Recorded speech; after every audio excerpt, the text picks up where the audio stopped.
남아의 바트르 гэдэг одоо өвөр Монголын намын санд ажилтээ. Уул нь бол хорчин зүүн гарын хэд тушууны уул самны өнөө. Би бол ер нь өн үжигийн дохой ингээд яг ингээд шуудаад бичөөд бол нэг яг ингээд шуудаж бичөөд бол нэг 17 жил болж байна. Гэхдээ миний өнөө дохой одоо яг эхлээд ингээд суралцсан өнөө дохой дур багтай болсон бол би 14 настай байхдаа 1996 оноос эхлээд оролцсон. Тэгээд ер нь бол энэ бол хаяагүй байсан. Эхлээд бол хулсан үжигээр бичдэг байжээ. Тэгээд хулсаар бичгээр нь нэг асуудал гарна. Энэ битсэр байхэд бас ингээд үжигэн ингээд бүдүүрн тэгвэл бас ингээд тэр нь өсөрнө. Хулсан ингээд цаасан дээр явхад ингээд тар гэдэг гэнтх нь өсөрхөр нь ингээд бодгон өсөрөд ингээд цаасыг бэлдаад бас тийм амар биш ээ. Гэтэ энэ нэг сэхэн үсэг бичнэ гэдэг бол цаас бас үжиг энэ хоёр бас бодохтой энэ гурвсын жогчилдсэн байх хэрэгтэй.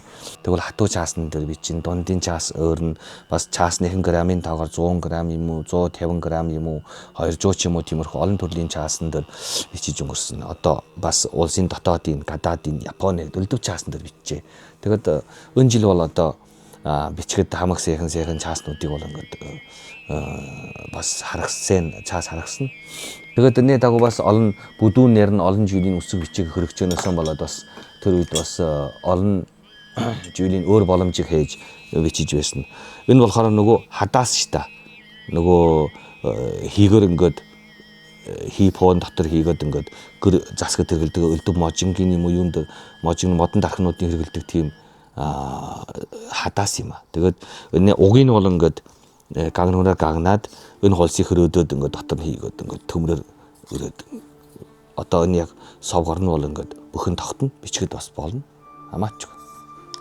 Тэгвэл энэ бол бүдүүн үсэг бичиг хөрөгчнөөс бол хөрвөө иймэрхүү нэг ийм өргөн холсны үжиг бичнэ гэх бол ингээд маш төвөгтэй ингээд бичдэг. Ийм болохоор бичиж байгаа хүнээ тэр яг ингээд сайн бичих агшин жуурны бичиж баргаана гэдэг тэр нэг сэтгэлгээ бол их харшилдаг. Ийм болохоор энэ дотороо би нэг жоохон ингээд нэг хөвөн шиг юм үлдэв хийчихэд ингээд дөөрөөс нь бодгоно ингээд шууд ингээд чутгаад одоо хөмжөөний төсдөр бас ширүүн ингээд гоож штэ. Хөмжөөгийн тааруулах хэрэгтэй. Энэ үед ингээд дотороо нэг үсэн биерийг хийчихэд энэ хан дагууд ингээд урсгаагаад ингээд бичгэд болоод ингээд гой гарчигна. Тэгтээ бол эн чинь ийм том ус бичдэг штэ. Гараар бичнэ гэдэг бол тэр элба нөгөө одоо үсгийн төмдөгнүүд ярихж урагшлах бас энэ олон үсгийн төмдөгнүүд бол чөлөөтгээр хэвэрж болно. Миний хувьд штэ. Тэгээ зарим хүн бол одоо олон хэвчиж байгаа юм бол чөлөөтэй хэврүүр дийлэхгүй. Тэр дийл хэвэрсаар мухаарат. Тэр бол олон бичиг тийм даваагүй байна. Давсны дараа бол ингээд нэг л жилийн нэг нүүр дотор ингээд бичгэд бол олон үсгийн төмдхийг хөргөлж байтал тэр нь онцгойж харагдахгүй шууд ингээд нэг бий болсон.